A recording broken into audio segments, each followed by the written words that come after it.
Halo Mas Bro, kita lanjut dengan sutra-sutra Dhammapada. Sutra berikutnya, lebih baik daripada 100 tahun berbuat jahat, adalah 1 hari yang dihabiskan dalam perenungan. Bagi Buddha, apapun yang dirimu lakukan adalah kejahatan. Mengapa? Bahkan jika dirimu melakukan ritual keagamaan, itu adalah kejahatan. Bahkan jika dirimu melakukan sesuatu yang dirimu pikir adalah pelayanan publik, itu adalah kejahatan. Faktanya, pelayan publik adalah orang-orang yang paling jahat di dunia. Jika pelayan publik menghilang dari dunia, dunia akan menjadi tempat yang jauh lebih baik untuk ditinggali. Para reformis sosial dan revolusioner politik, serta misionaris agama, adalah para pembuat kejahatan yang sebenarnya. Mereka tidak membiarkanmu hidup dalam damai, mereka terus menyeretmu dari satu kebodohan ke kebodohan lainnya. Tentu saja mereka membuatmu sibuk, itulah daya tarik mereka. Dirimu takut tidak memiliki pekerjaan. Karena setiap kali dirimu tidak memiliki pekerjaan, dirimu harus menghadapi dirimu sendiri, dan dirimu ingin menghindarinya. Karena dirimu telah menekan begitu banyak keburukan dalam dirimu, sehingga melihat ke dalam berarti melihat ke dalam neraka.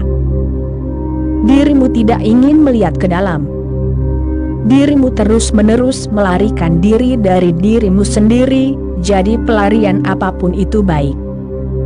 Seseorang berkata, jadilah pelayan masyarakat. Biarkan pelayanan menjadi motomu, dan dirimu berkata, oke, jadi aku akan melayani orang. Apakah mereka ingin dilayani atau tidak, bukanlah intinya. Bahkan jika mereka tidak ingin dilayani, dirimu harus melayani mereka, melawan diri mereka sendiri. Apakah mereka menginginkan kebenaranmu atau tidak, bukanlah intinya. Pelayanan itu harus diberikan, itu harus dipaksakan kepada mereka. Itulah yang telah dilakukan oleh orang-orang yang religius. Di ujung pedang, orang-orang telah berpindah dari satu agama ke agama lain, tanpa keinginan mereka. Mereka tidak ingin pergi ke surga, setidaknya bukan ke surgamu, tetapi dirimu bertekad untuk mengirim mereka ke surga. Rasa ibamu begitu besar, sehingga dirimu siap untuk membunuh mereka, atau dibunuh. Seorang misionaris mengajar di sebuah sekolah kecil, dan ia berkata bahwa setiap anak Kristen harus membuat suatu rencana, agar setidaknya satu tindakan pelayanan publik harus dilakukan per minggu. Seorang anak laki-laki kecil bertanya, misalnya, hal-hal apa saja yang harus kita lakukan? Misionaris itu memberikan beberapa contoh. Ia berkata, misalnya, seorang wanita tua ingin menyeberang jalan, dan lalu lintasnya terlalu padat, pegang tangannya, bantu dia menyeberang jalan. Dan seterusnya. Minggu berikutnya ia bertanya, berapa banyak dari kalian yang melakukan suatu tindakan pelayanan publik? 3 anak laki-laki, yang terkuat dan terbesar di kelas, berdiri. Mereka berkata, kami melakukan satu tindakan pelayanan publik. Misionaris itu sangat senang. Ia bertanya kepada anak laki-laki pertama, apa yang kamu lakukan? Anak itu berkata, aku menolong seorang wanita tua, wanita yang sangat tua, untuk menyeberang jalan. Ia menepuk anak laki-laki itu dan berkata, kamu anak yang baik. Teruslah berbuat baik. Ia bertanya kepada anak laki-laki berikutnya, apa yang kamu lakukan? Anak itu berkata, aku juga menolong seorang wanita yang sangat tua, untuk menyeberang jalan. Misionaris itu sedikit bingung, karena keduanya bisa menemukan 2 wanita yang sangat tua. Tetapi ada banyak wanita tua, itu mungkin saja terjadi. Ia menepuk anak laki-laki kedua juga, tetapi tidak sepenuh hati. Dengan sedikit curiga ia berkata, "Bagus. Teruslah berbuat baik." Kemudian ia bertanya kepada yang ketiga. Yang ketiga berkata, "Aku juga menolong seorang wanita yang sangat tua untuk menyeberang jalan. Sekarang sudah keterlaluan. Kebetulan seperti itu tidak mungkin terjadi, bahwa 3 wanita yang sangat tua ingin menyeberang jalan." Dan ia bertanya, "Hari apa, jam berapa?" Itu adalah hari yang sama, dan waktu yang sama, dan jalan yang sama. Jadi ia berkata, "Tolong jelaskan, bagaimana kamu bisa menemukan 3 wanita yang sangat tua?" Mereka berkata, "Mereka bukan 3, itu hanya seorang wanita sangat tua. Kami bertiga menolongnya." Misionaris itu berkata, "Itu juga bagus, tetapi apakah dibutuhkan 3 orang?" Mereka berkata, "3. Meskipun dia sudah tua, dia membuat banyak keributan, karena dia tidak pernah ingin pergi ke sisi lain. Tetapi kami berhasil. Ketika seseorang harus melakukan suatu tindakan publik, suatu pelayanan publik, seseorang harus melakukannya. Dia berteriak dan mengumpat dan memanggil polisi, tetapi kami bertekad untuk melakukannya, dan kami melakukannya. Sejauh menyangkut Buddha, apapun yang dirimu lakukan adalah kejahatan, karena apapun yang dirimu lakukan, dilakukan karena ketidaksadaran." Definisi Buddha tentang kejahatan adalah tindakan apapun yang dilakukan secara tidak sadar. Dan tindakan apapun yang dilakukan secara sadar adalah kebajikan. Hidupmu hampir seperti lingkaran setan. Satu kejahatan mengarah ke kejahatan lain, dan kejahatan yang satu mengarah ke kejahatan lainnya lagi. Kejahatan tumbuh dari kejahatan, hanya kejahatan yang bisa tumbuh dari kejahatan. Dan dirimu terus hidup dan bergerak dalam lingkaran, dan dirimu tidak tahu harus berbuat apa lagi. Dirimu berbuat baik, setidaknya dirimu pikir dirimu berbuat baik, tetapi kebaikan tidak pernah terjadi. Jika tidak, dunia akan dipenuhi dengan kebaikan. Begitu banyak orang berbuat baik, orang tua berbuat baik kepada anak-anak, dan di mana anak-anak yang baik? Para suami berbuat baik kepada istri, dan para istri benar-benar mengejar para suami untuk mengubah mereka, menjadikan mereka orang suci. Tetapi di mana para suami itu, dan di mana para istri itu, dan di mana para anak-anak itu? Setiap orang mencoba berbuat baik menurut idenya sendiri, padahal dia sendiri hidup dalam kegelapan yang pekat. Tetapi ide "aku berbuat baik" membantu egomu untuk diperkuat, meskipun dirimu terus bergerak dalam lingkaran yang sama, karena kecerdasan dibutuhkan untuk menjadi orisinal, untuk melakukan sesuatu yang baru. Dirimu hanya tahu sedikit hal, sedikit trik, dan semakin tua dirimu, semakin sulit untuk mempelajari hal-hal baru. Mereka mengatakan dirimu tidak bisa mengajarkan trik baru kepada anjing tua. Perhatikan saja hidupmu. Dirimu terus melakukan, mengulang hal yang sama setiap hari, hari demi hari, tahun demi tahun. Seluruh hidupmu adalah lingkaran yang sangat kecil, kemarahan yang sama, keserakahan yang sama, pertarungan yang sama, kata-kata yang sama, alasan yang sama, motif yang sama. Apakah ini cara untuk tumbuh? Apakah ini cara untuk menjadi sadar? Apakah ini cara untuk mengetahui wajah aslimu? Apakah dirimu berharap bahwa bergerak dalam lingkaran kecil ini terus-menerus, secara mekanis, seperti robot, dirimu akan mencapai kebahagiaan? Buang semua harapan seperti itu.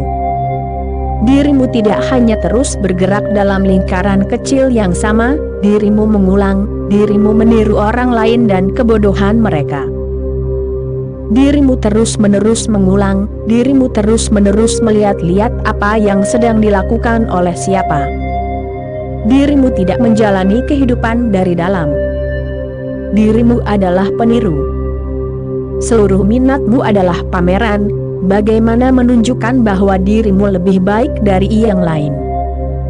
Bagaimana menunjukkan bahwa dirimu lebih kaya dari yang lain. Bagaimana menunjukkan bahwa dirimu lebih cerdas dari yang lain. Faktanya, hanya orang yang tidak cerdas yang pernah membandingkan dirinya dengan orang lain. Orang yang benar-benar cerdas tidak pernah membandingkan, karena setiap individu itu unik dan perbandingan tidak mungkin dilakukan. Orang-orang hidup hanya untuk memberi kesan. Mereka pasti sangat miskin di dalam, karena hanya orang-orang yang menderita rasa rendah diri, yang ingin memberi kesan kepada orang lain. Orang yang benar-benar superior, tidak pernah membandingkan dirinya dengan orang lain. Ia tahu bahwa dirinya tidak ada bandingannya. Tidak hanya itu, ia tahu bahwa orang lain juga tidak ada bandingannya, sama seperti dirinya. Ia tidak superior maupun inferior. Revolusi yang luar biasa ini hanya mungkin terjadi dengan satu kunci rahasia, yaitu menjadi lebih waspada. Semakin waspada dirimu, semakin sedikit dirimu mengulang. Semakin waspada dirimu, semakin banyak dirimu menemukan cara-cara baru dalam melakukan sesuatu, gaya-gaya baru dalam menjalani hidupmu.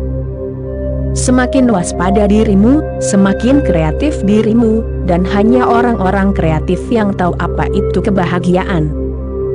Apa yang dirimu ciptakan bukanlah intinya, hanya menjadi kreatif. Mungkin puisi, mungkin musik, mungkin patung, mungkin apa saja, tetapi proses menjadi kreatif membawa dirimu ke titik di mana dirimu bertemu Tuhan. Semua agama di dunia mengatakan bahwa Tuhan adalah pencipta. Jika Dia benar-benar pencipta, maka satu-satunya cara untuk bertemu dengannya adalah dengan menjadi pencipta dalam beberapa hal. Tentu saja dirimu tidak bisa menjadi pencipta seperti Tuhan, tetapi dirimu bisa menjadi pencipta kecil dengan caramu sendiri. Ketika penyair sedang menciptakan, ketika pelukis sedang menciptakan, pada saat-saat kreativitas itu, mereka menyatu dengan Tuhan. Itulah saat-saat ketika mereka tahu apa itu keilahian.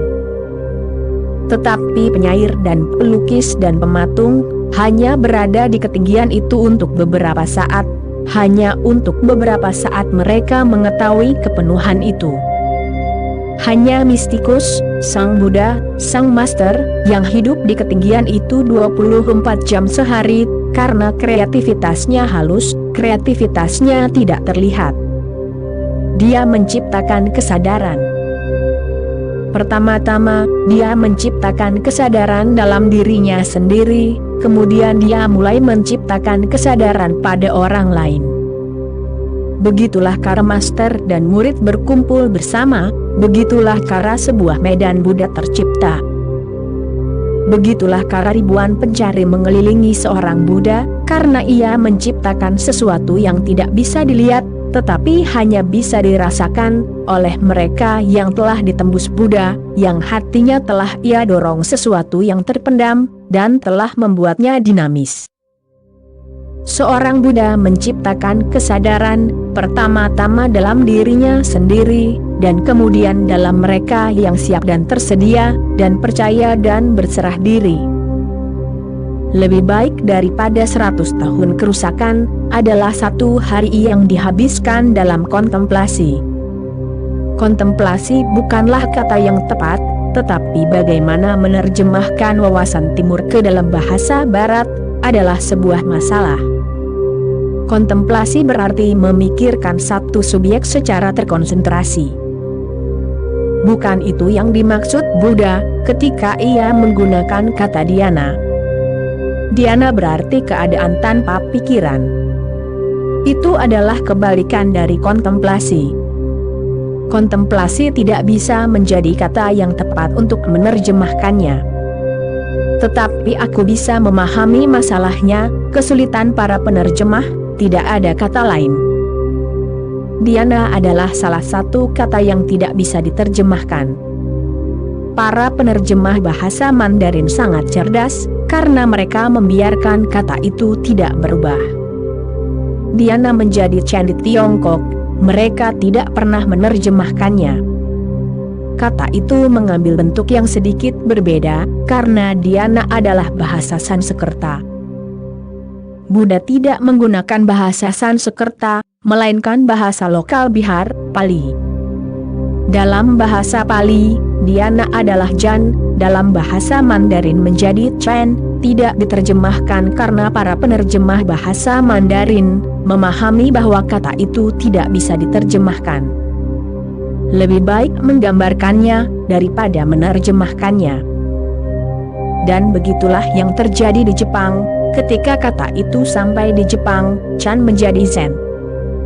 Pertama Jan, lalu Chen, lalu Zen, tetapi kata itu tidak diterjemahkan.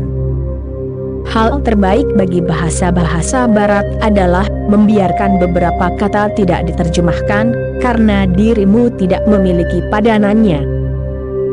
Dan kata-kata apapun yang dirimu miliki, memiliki konotasinya sendiri. Diana bukanlah perenungan, perenungan adalah bentuk berpikir yang paling murni. Diana melampaui pikiran, bahkan melampaui yang paling murni, mencapai keadaan di mana semua pikiran berhenti. Dirimu sepenuhnya sadar, tetapi tidak ada isi dalam kesadaranmu. Buddha berkata, lebih baik daripada 100 tahun melakukan kejahatan, adalah 1 hari yang dihabiskan dalam perenungan. 1 hari saja sudah cukup. Jika seseorang bisa tetap dalam dhyana selama 24 jam, itu sudah cukup, ia akan menjadi seorang Buddha. Tetapi sangat sulit untuk tetap dalam dhyana selama 24 jam. Mahavira berkata, bahkan jika seseorang bisa bertahan selama 48 menit, dan perhitunganku juga sama persis, jika seseorang bisa tetap dalam keadaan tanpa pikiran, terus-menerus selama 48 menit, itu sudah cukup untuk mencapai pencerahan. Namun pikiran biasa tidak bisa tetap waspada, bahkan selama beberapa detik, apalagi menit. Cobalah, duduklah dengan tenang, awasi jam tangan di dekatmu, dan dirimu akan terkejut, bahwa bahkan 1 detik pun tidak bisa tanpa pikiran.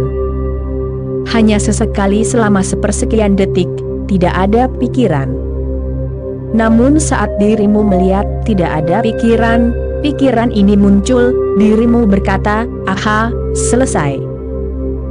Dirimu berkata, tidak ada pikiran, dan pikiran telah mempermainkanmu, pikiran itu datang dari pintu belakang.